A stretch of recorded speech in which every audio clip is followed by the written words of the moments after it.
Doktor, ne ndoshta nuk e kemi shumë të qarta momentet kur abuzojmë me orë të tëra para ekraneve. Cilat janë shenjat ku vërtet ne kemi filluar ta dëmtojmë shikimin, pra kur kemi filluar të jemi në hapat e para të një miopie?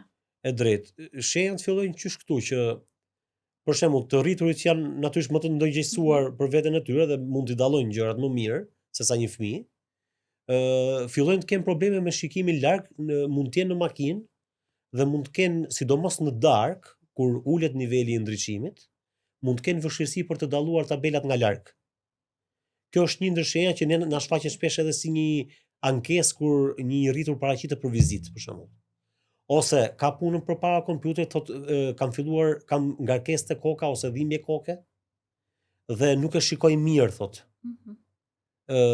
Siç kam parë pak më përpara ekranin e kompjuterit.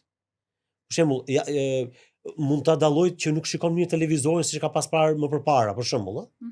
Pra që janë disa shenja dalluese.